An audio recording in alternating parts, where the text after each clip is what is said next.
Ya, pemirsa, seperti kita ketahui bersama, pemerintah hingga kini terus berupaya untuk meningkatkan pangsa pasar ekspor Indonesia dan salah satunya melalui negara-negara anggota BRICS, di mana Indonesia sudah menjadi anggota penuh dari BRICS, dan hal ini juga didukung dengan posisi BRICS yang juga merepresentasikan 50% populasi dunia dan 35% dari produk domestik bruto global, begitu ya.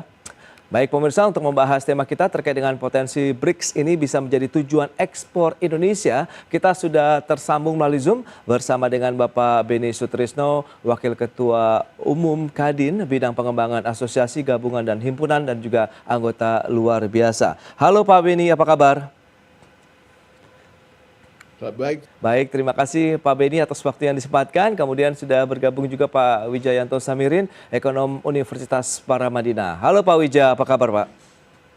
sehat. Alhamdulillah, Mas Pras. Baik, terima kasih atas waktu yang disempatkan. Sebelum membahas lebih jauh, review terlebih dahulu dari Kadin Indonesia nih terkait dengan putusan pemerintah Amerika Serikat yang memberlakukan tarif resiprokal 32% kepada Indonesia, Pak Beni.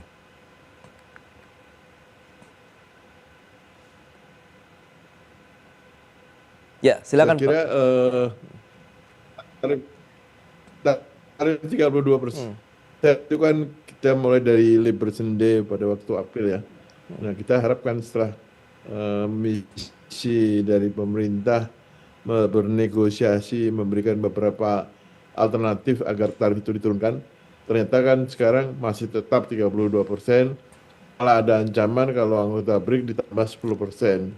Jadi 42%. Nah, tentu ini akan memberikan satu dampak yang cukup signifikan terhadap barang-barang kita yang ke Amerika. Oke. Tapi saya sebagai pengusaha yang juga ekspor ke Amerika, sudah beberapa kali bicara dengan pemerintah di sana. Mereka juga tidak ingin membeli dari satu negara, walaupun itu murah, misalnya hanya dari Cina atau dari Vietnam saja. Jadi sumbernya dia tidak mau menaruh kepalanya di satu basket. Jadi dia akan mix sumber supply-nya, dan itu tidak mungkin dia tinggalkan Indonesia. Hanya nanti soal volume mungkin karena kalau kita nggak bisa tarifnya belum turun, ya mungkin harganya mahal, maka volumenya akan dikurangi, itu aja. Baik, baik. Nah, dari kacamata ekonom sendiri melihat bagaimana? Justru ini akan menciptakan banyak peluang bagi Indonesia kah? Atau bagaimana Pak Wija? Ya, sebelum ke sana saya ingin mengomentari masalah tarif ya. Ya. Saya merasa dan cukup yakin tarif ini nanti akan lebih rendah dari 32%. Jadi ini permainan dan taktik Trump saja. Saya Oke. rasa sih mereka sudah memutuskan Indonesia berapa gitu ya, misalnya 25, tapi tetap diumumkan 32, pengumuman sesungguhnya ditunda 1 Agustus. Ya siapa tahu dalam periode dari 9 Juli ke 1 Agustus itu kita jor-joran memberikan insentif yang berlebih. Jadi saya rasa ini lebih ke permainan mental sehingga kita jangan terlalu terprovok kemudian menjanjikan terlalu banyak hal begitu ya. Oh, Karena oke. seburuk-buruknya Trump, dia pasti mendengarlah perwakilan dari negara lain yang datang bernegosiasi menawarkan sesuatu. Kalau angkanya sama sekali tidak berubah, menurut saya ini sangat keterlaluan. Nah, terkait bagi Indonesia, tarif ini sendiri sebenarnya ini merupakan alarm yang selama ini kita kurang agresif membuka pasar. Nah, ini menjadi alarm bagi kita untuk lebih agresif membuka pasar di luar Amerika. Apakah EU, kemudian anggota-anggota BRICS sendiri yang memang secara ekonomi hampir 50% dunia dan tumbuh secara lebih cepat dari rata-rata dunia. Dan memang kita harus memanfaatkan situasi saat ini. Situasi di mana mayoritas negara di dunia itu sakit hati. Jadi Oke. orang-orang sakit hati ini lebih mudah kumpul, ngobrol, bicara, menyepakati sesuatu. Contoh kasus, tidak ada dalam sejarah Cina, Jepang, Korea Selatan itu ngumpul. Mereka itu berseteru, apakah itu ekonomi ataupun sejarah perjuangan mereka berseteru. Tapi bisa ngumpul sekarang ini dan intensif sekali. EU SEPA sudah bertahun-tahun tidak ada ujung pangkalnya. Ya. Kita sekarang sangat yakin dalam waktu dekat akan ditandatangani. Jadi ini, Mas Pras, opportunity bagi kita untuk membangun kolaborasi dengan berbagai pihak di luar Amerika Serikat.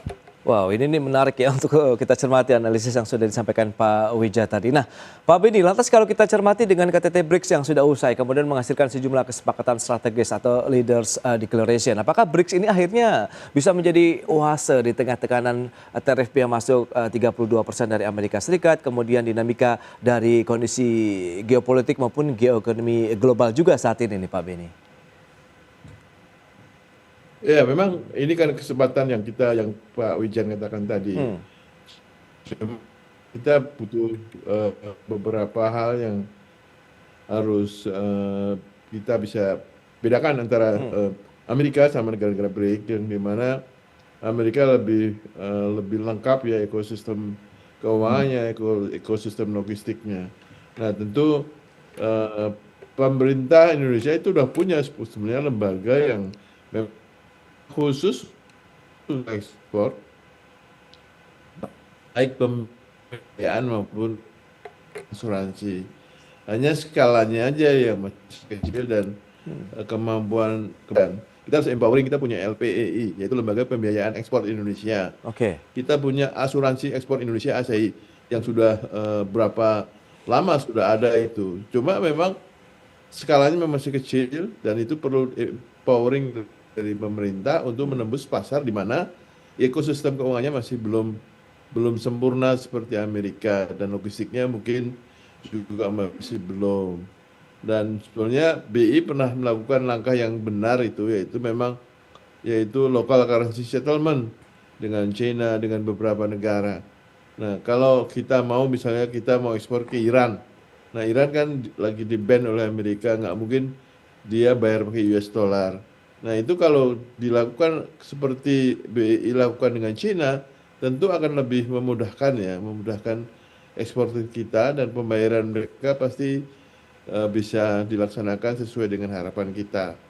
Nah, ini memang waktunya juga kita memperbaiki aturan regulasi di dalam negeri kita. Misalnya impor atau ekspor, ya kan banyak ekspor ini yang memerlukan menempuh regulasi yang sangat berbelit-belit ya. Nah, itu coba kita perbaiki. Ini sebenarnya wake up call juga gitu ya. Lalu logistik kita di pelabuhan agar dibenahi ongkos-ongkos yang tinggi itu.